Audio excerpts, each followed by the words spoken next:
Bonjour et bienvenue sur l'atelier de Fanoria. Aujourd'hui, nous allons survoler comment progresser efficacement en dessin. Mesdames et messieurs, combien d'entre vous ont déjà ressenti cette frustration déchirante? Vous dessinez depuis des mois, peut-être des années, mais vous avez l'impression de stagner.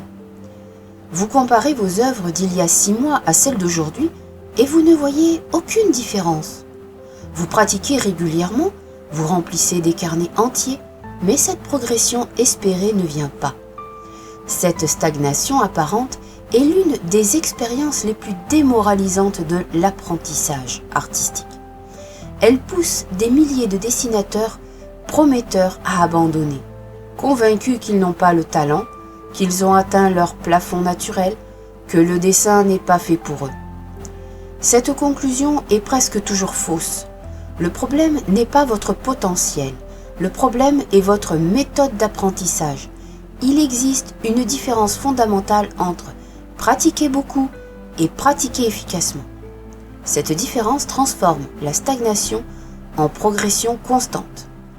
Aujourd'hui, nous allons explorer comment progresser réellement en dessin, non pas par des slogans motivationnels vides, mais par une compréhension scientifique de l'apprentissage, des exemples historiques vérifiables, des protocoles validés par la recherche. Nous déconstruirons les mythes populaires qui sabotent votre progression. Nous établirons des méthodes concrètes, applicables dès demain. Cette conférence s'appuie sur les recherches en psychologie cognitive, sur les travaux du psychologue K. Anders Ericsson, sur la pratique délibérée, sur les observations documentées d'artistes historiques, sur les protocoles des écoles d'art réputées. Chaque affirmation sera fondée, chaque conseil sera actionnable. La progression en dessin n'est pas un mystère. Elle suit des lois identifiables, prévisibles, reproductibles. Comprendre ces lois transforme l'apprentissage chaotique en processus structuré. L'espoir remplace le découragement. La clarté remplace la confusion. Préparez-vous à remettre en question vos habitudes de pratique. Préparez-vous à découvrir que vous avez probablement pratiqué inefficacement pendant des mois. Mais surtout, préparez-vous à recevoir les outils pour corriger cela et enfin progresser au rythme que vous méritez. En 1993, le psychologue K. Anders Ericsson publie dans Psychological Review une étude sur les violonistes d'élite. Il découvre que les meilleurs violonistes ont accumulé environ 10 000 heures de pratique à l'âge de 20 ans. Malcolm Gladwell popularise ce chiffre dans son livre Outliers 2008, créant le mythe que 10 000 heures de pratique suffisent pour maîtriser n'importe quelle compétence. Ce mythe s'est répandu comme une traînée de poudre. Il rassure par sa simplicité, pratiquez suffisamment longtemps et vous deviendrez excellent. Mais cette interprétation déforme gravement la recherche originale d'Ericsson. Ericsson n'a jamais dit que n'importe quelle pratique fonctionne. Sa découverte centrale est celle de la pratique délibérée, une forme spécifique de pratique qualitativement différente de la simple répétition. Les violonistes d'élite ne pratiquaient pas n'importe comment pendant 10 000 heures. Ils pratiquaient délibérément, se concentrant sur leurs faiblesses spécifiques, dépassant constamment leur zone de confort, obtenant du feedback ajustant leur approche. Cette qualité de pratique compte infiniment plus que la quantité brute. Ericsson lui-même a déclaré dans des interviews ultérieures qu'il regrettait la popularisation du chiffre magique de 10 000 heures, qui a obscurci son message réel sur l'importance de la qualité de pratique. 2 dessinateurs pratiquent 1 heure par jour pendant 1 an, 365 heures. Dessinateur A dessine ce qui lui plaît chaque jour. Animé manga un jour, paysage le lendemain, portrait le surlendemain. Ne réfléchit jamais à ce qui ne fonctionne pas, évite les sujets difficiles, reste dans sa zone de confort. Dessinateur B identifie ses faiblesses, par exemple les mains. Consacre des sessions entières à pratiquer spécifiquement les mains sous différents angles. Étudie l'anatomie des mains. Compare ses dessins à des références. obtient du feedback, ajuste consciemment sa technique. Après 1 an, le dessinateur B aura progressé exponentiellement plus que le dessinateur A. Malgré le même nombre d'heures investies, ce n'est pas le temps qui crée la maîtrise, c'est la méthode. Cette réalité est profondément libératrice. Vous n'avez pas besoin de 10 000 heures pour devenir compétent en dessin. Avec une pratique délibérée efficace, des progrès significatifs apparaissent en 100-200 heures bien investies. Cela représente 6-12 mois à raison d'une demi-heure quotidienne. C'est pas énorme. Le temps compte certes, mais la méthode compte infiniment plus. Un débutant pratiquant délibérément progressera plus vite qu'un pratiquant de 5 ans utilisant une méthode inefficace. C'est une vérité scientifiquement validée et historiquement observable. Erickson a identifié 4 caractéristiques de la pratique délibérée, applicables directement au dessin. Le pilier 1, l'objectif spécifique. La pratique délibérée exige un objectif précis et mesurable pour chaque session. Non pas « je vais dessiner », mais « je vais maîtriser les proportions du visage de 3/4 ». Non pas « je vais pratiquer les mains », mais « je vais dessiner 20 mains en raccourci avec les doigts vers l'observateur ». Objectif vague égale pratique inefficace. Objectif précis égale pratique délibérée. Pilier 2, on focus intense sur les faiblesses. La pratique délibérée cible spécifiquement ce que vous faites mal. Elle est inconfortable par nature. Si vous pratiquez ce que vous maîtrisez déjà, vous stagnez confortablement. La progression nécessite de sortir constamment de votre zone de confort. C'est logique. Un exemple concret. Vous dessinez bien les visages de face, mais évitez systématiquement les profils. La pratique délibérée vous impose de dessiner 50 profils de suite. L'inconfort est le signe que vous apprenez. En pilier 3, le feedback immédiat. La pratique délibérée nécessite un retour d'informations rapide sur vos performances. Soit un professeur qui corrige, soit une référence que vous comparez à votre dessin, soit un miroir où vous vérifiez vos proportions. Sans feedback, vous pouvez répéter les mêmes erreurs indéfiniment sans le savoir. Beaucoup de dessinateurs stagnent précisément parce qu'ils pratiquent sans jamais vérifier s'ils progressent correctement. En pilier 4, la pratique délibérée n'est pas simplement répéter. C'est répéter, analyser l'erreur, ajuster la technique, répéter à nouveau avec la correction. Ce cycle itératif crée l'apprentissage. Répétition machinale égale renforcement des mauvaises habitudes. Répétition consciente avec ajustement égale amélioration progressive. Un exemple historique, les carnets de Léonard de Vinci, conservés dans divers musées et bibliothèques, documentent sa pratique délibérée. On y trouve des dizaines d'études anatomiques répétées, des mains dessinées sous tous les angles, des yeux analysés en coupe, des chevaux décomposés en structures géométriques. Léonard ne dessinait pas aléatoirement, il identifiait un problème. Comment fonctionne l'articulation de l'épaule? L'étudier méthodiquement, dessiner des dizaines de variations, ajuster sa compréhension? C'est de la pratique délibérée pure, documentée il y a 5 siècles. La pratique délibérée commence par identifier précisément ce que vous ne maîtrisez pas. Cette étape est difficile psychologiquement. Reconnaître ses faiblesses blesse l'ego. Beaucoup de dessinateurs les évitent consciemment, préférant dessiner ce qu'ils réussissent déjà. Cet évitement garantit la stagnation. Vous ne progressez que dans les domaines que vous pratiquez. Évitez vos faiblesses les transforme en trous béants, permanents dans votre compétence. En méthode 1, on peut faire l'inventaire systémique. On liste les sujets principaux du dessin. Proportion du visage, face, profil, 3/4. L'anatomie, mains, pieds, torse, membres. La perspective, 1 point, 2 points, 3 points. La valeur, ombrage, volume. La composition, placement des éléments. La texture, cheveux, tissu, métal, bois. La couleur, si c'est applicable. Pour chaque item, évaluez-vous honnêtement. Débutant, intermédiaire, avancé. Vos évaluations, débutants et intermédiaires, sont vos priorités de pratique. La méthode 2, l'analyse de vos œuvres. Rassemblez vos 20 derniers dessins. Examinez-les avec distance critique. Quelles erreurs récurrentes apparaissent? Peut-être que tous vos personnages ont des mains cachées derrière le dos, que vos perspectives sont systématiquement bancales, que vos ombres manquent de volume. Ces patterns révèlent vos angles morts. Ce sont précisément les zones à cibler en pratique délibérée.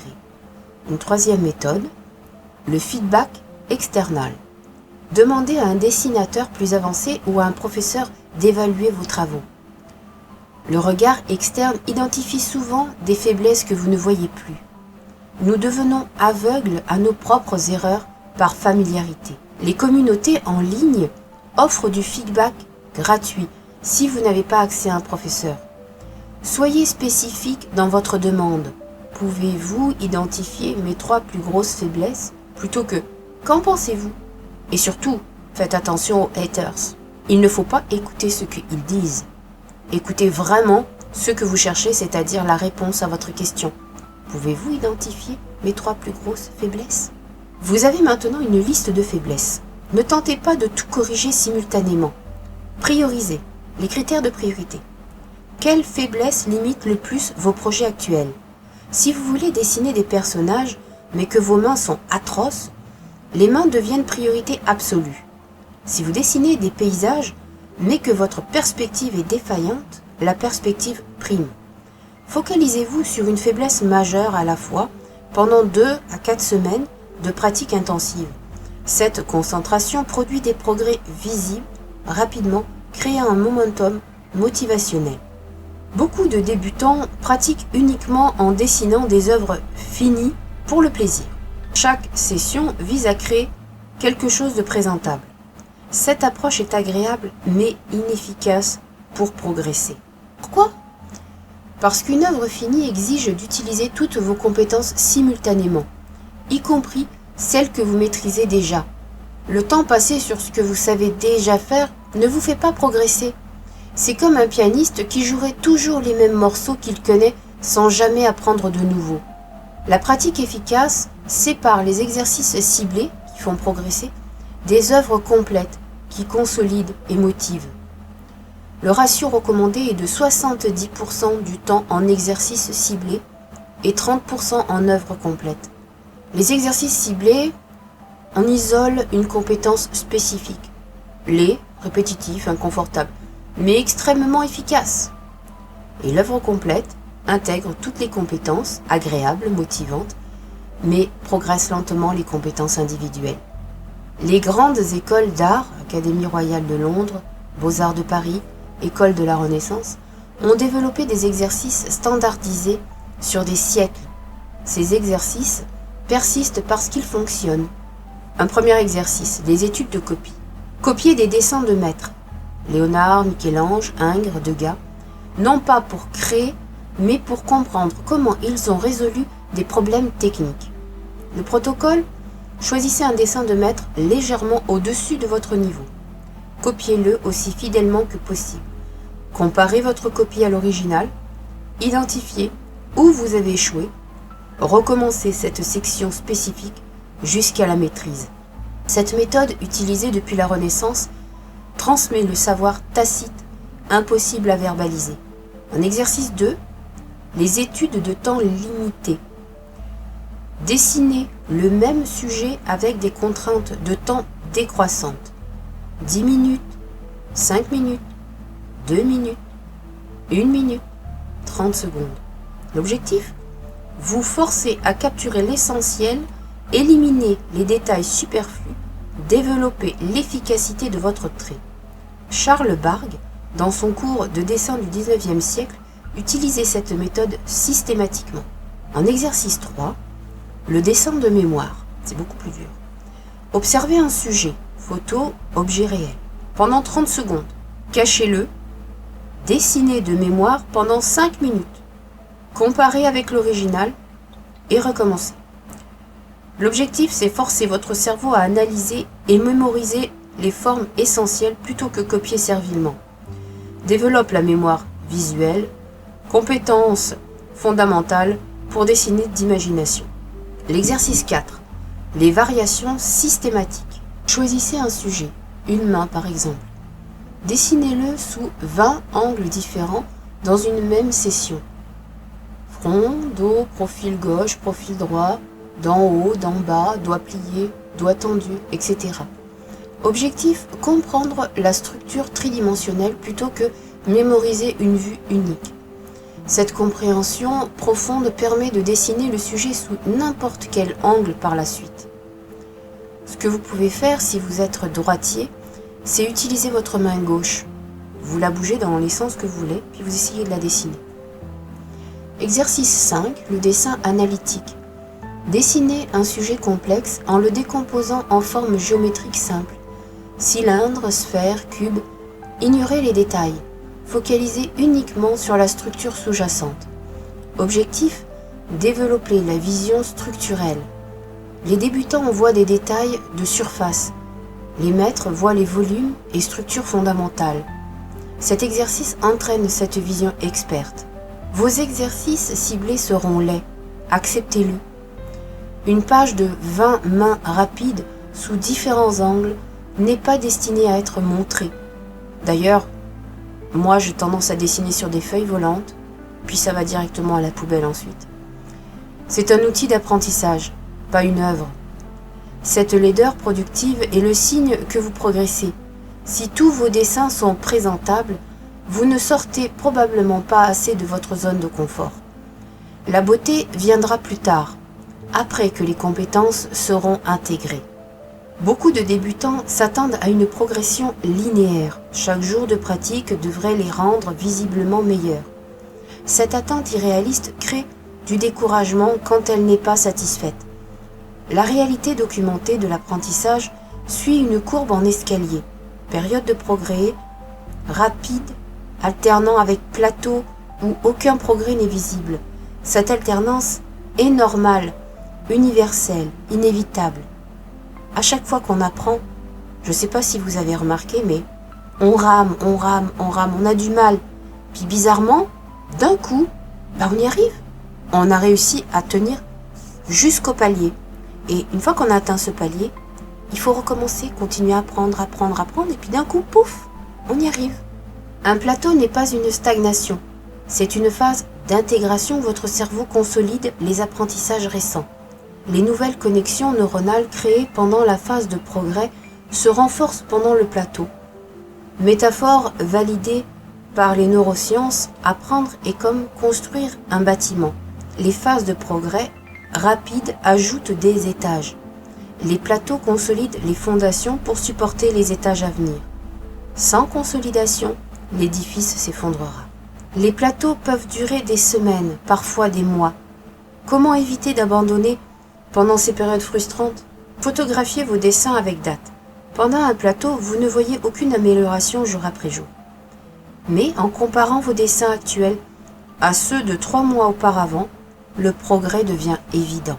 Cette preuve objective combat le sentiment subjectif de stagnation. Votre perception immédiate vous trompe. Les photos documentent la réalité. Une autre stratégie, si vous êtes en plateau sur les portraits, pratiquez temporairement les paysages ou l'anatomie. Ce changement rafraîchit la motivation et souvent mystérieusement, quand vous revenez au portrait, après quelques semaines, vous avez progressé sans les pratiquer directement. Les compétences se transfèrent. Pratiquer la perspective dans les paysages améliore votre compréhension spatiale applicable au portrait. Le cerveau continue de travailler en arrière-plan.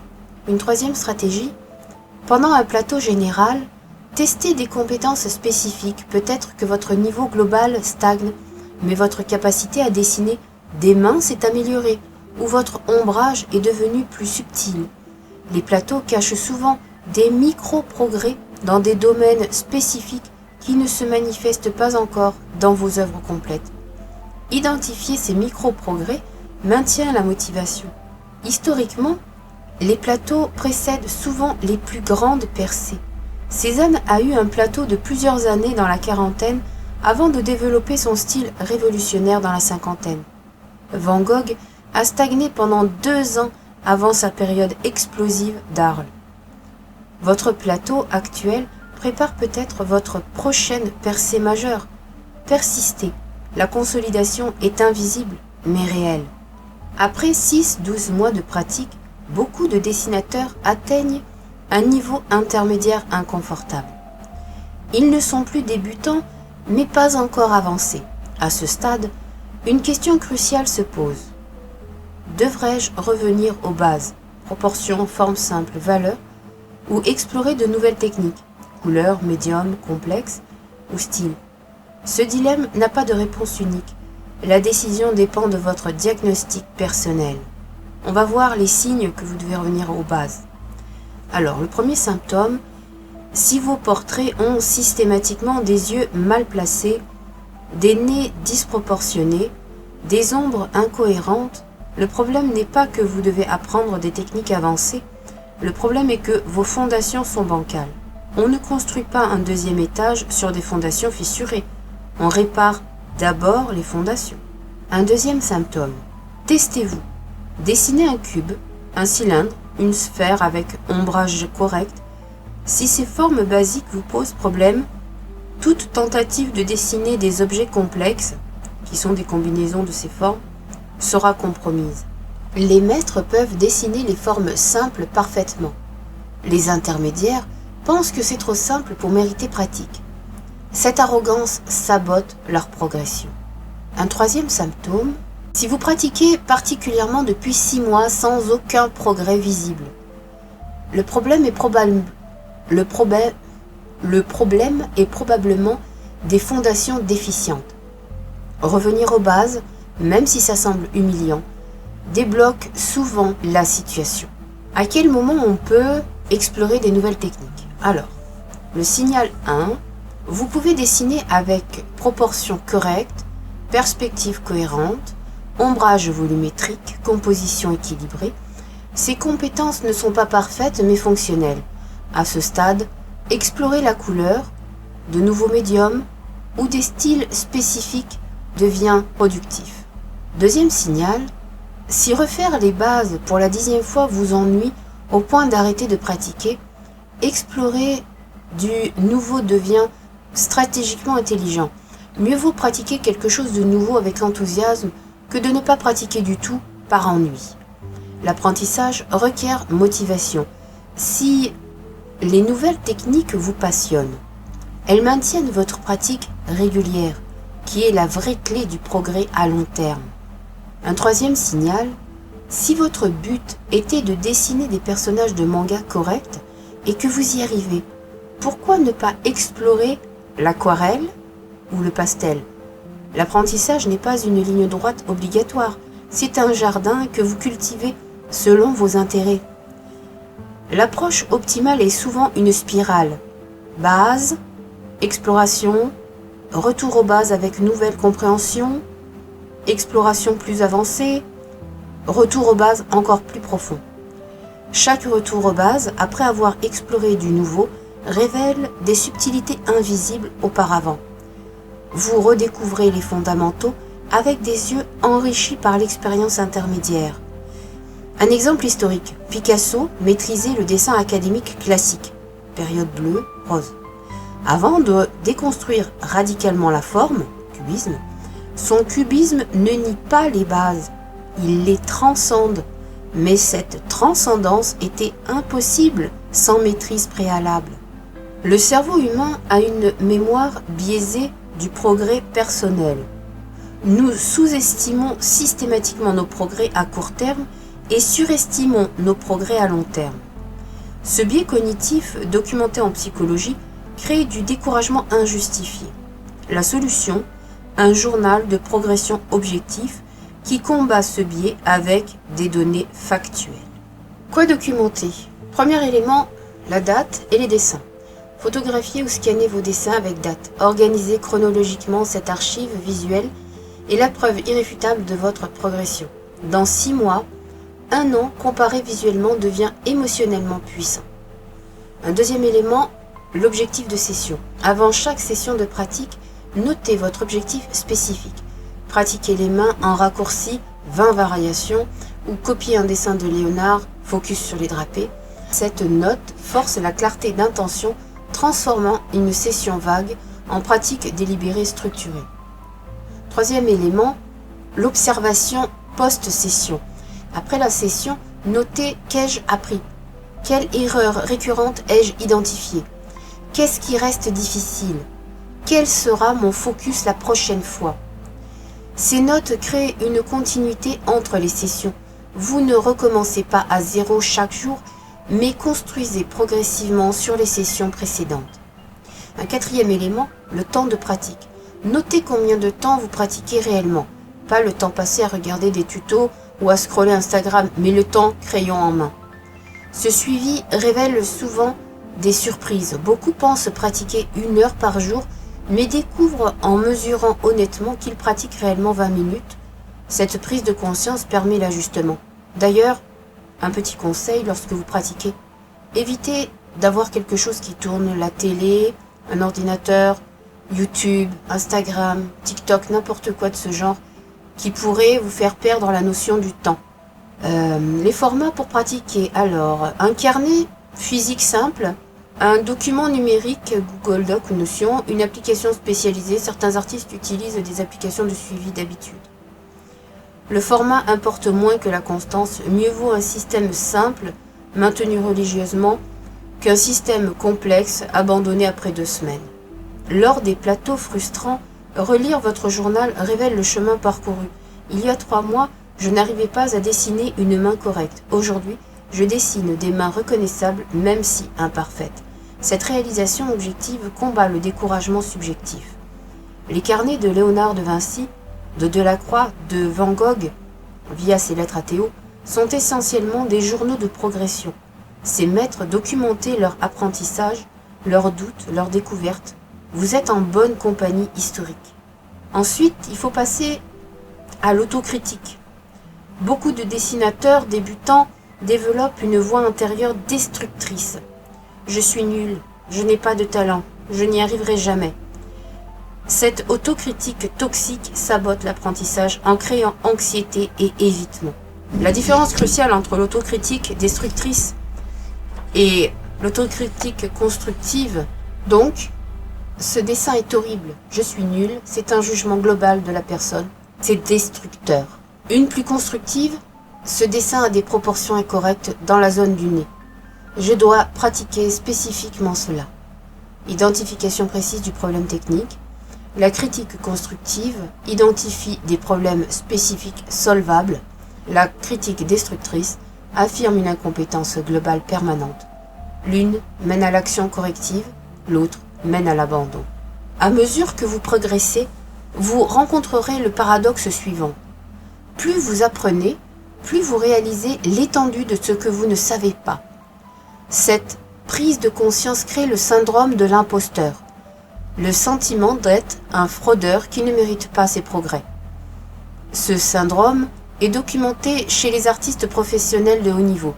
Leonard Cohen, poète et musicien accompli, a souffert d'insécurité créative toute sa vie.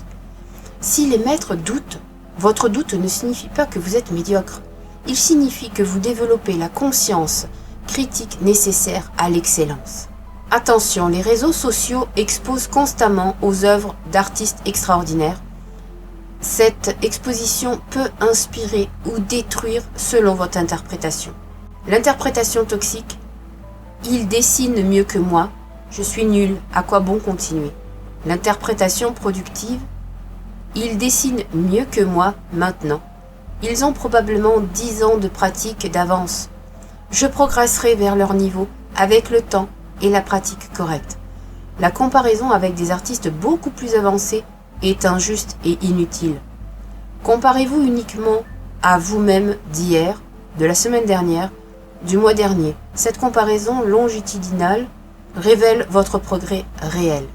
Chaque dessin raté est une opportunité d'apprentissage. Les maîtres historiques ont produit des milliers de dessins médiocres avant leur chef-d'œuvre.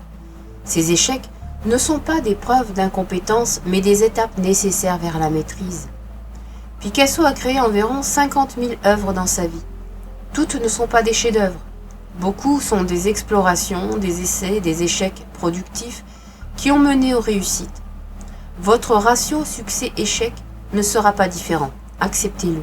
On va parler de comment structurer sa pratique quotidienne. La régularité compte plus que l'intensité.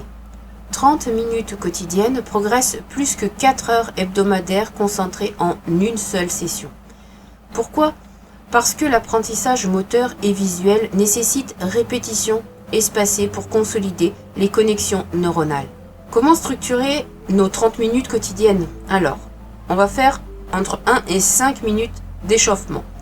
Dessin rapide, gestuel, sans jugement, ligne libre, forme simple. L'objectif ? Entrer dans l'état d'esprit du dessin, délier la main. Entre 6 et 20 minutes, on passe à la pratique délibérée. Exercice ciblé sur votre faiblesse actuelle. Main, perspective, proportion, etc. Focus intense, inconfortable, mais productif. Ensuite, entre 21 et 30 minutes, on passe à l'application, la consolidation. Dessin plus libre, intégrant ce que vous venez de pratiquer. Petit projet plaisant qui utilise la compétence travaillée. Cette structure équilibre efficacité et plaisir.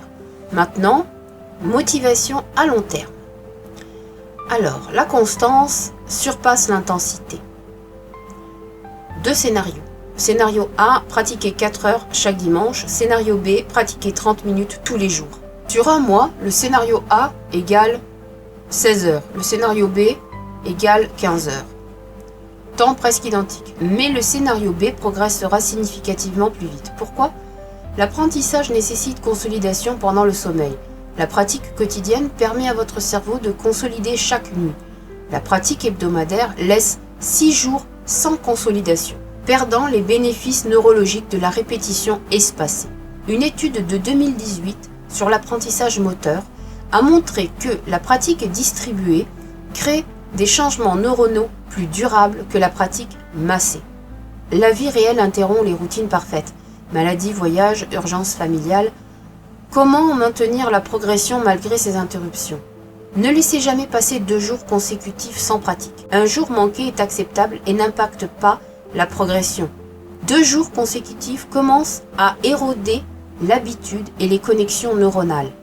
Si vous manquez un jour, le lendemain devient non négociable. Même 10 minutes suffisent pour maintenir la continuité. Mesdames et messieurs, nous voici au terme de cette exploration de la progression en dessin. Résumons les vérités fondamentales que nous avons établies. La première vérité, la quantité ne crée pas la qualité. 10 000 heures de pratique machinale ne vous feront pas progresser. 100 heures de pratique délibérée vous transformeront. Le mythe des 10 000 heures a fait plus de mal que de bien en obscurcissant l'importance de la méthode. Deuxième vérité, la pratique délibérée possède 4 piliers.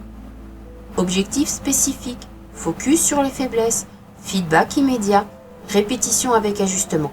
Ces piliers ne sont pas optionnels, ils sont la structure qui transforme le temps investi en progrès réel. La troisième vérité, vos faiblesses sont votre feuille de route. Identifiez honnêtement ce que vous ne maîtrisez pas est inconfortable mais libérateur.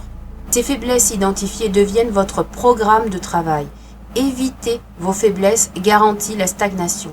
Les affronter garantit le progrès. La quatrième vérité, les exercices ciblés sont laids mais efficaces. Une page de 20 mains rapides sous différents angles n'impressionnera personne sur Instagram. Mais elle fera progresser votre compétence plus que 20 illustrations complètes évitant soigneusement les mains. Acceptez la laideur productive. Cinquième vérité, les plateaux précèdent les percées. Quand vous stagnez apparemment pendant des semaines, votre cerveau consolide en arrière-plan. Cette consolidation invisible est nécessaire au progrès futur. Les plateaux ne sont pas des échecs, mais des phases d'intégration. Traversez-les avec patience. La sixième vérité, les bases ne sont jamais obsolètes. Les maîtres reviennent régulièrement aux fondamentaux. Dessiner des cubes, des cylindres, des sphères n'est jamais une perte de temps. C'est l'entretien des fondations qui supportent tout le reste.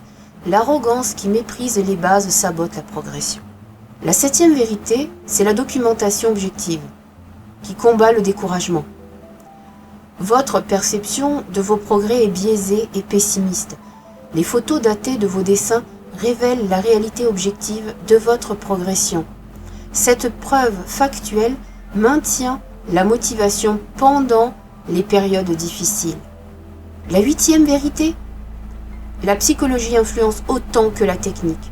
L'autocritique destructrice, le syndrome de l'imposteur, la comparaison sociale toxique sabotent l'apprentissage aussi efficacement qu'une mauvaise technique. Gérer votre état mental fait partie intégrante de la progression efficace. La 9e vérité, la constance surpasse l'intensité. 30 minutes quotidiennes battent 4 heures hebdomadaires. La répétition espacée avec consolidation nocturne crée des changements neuronaux durables. Cette réalité neurologique n'est pas négociable.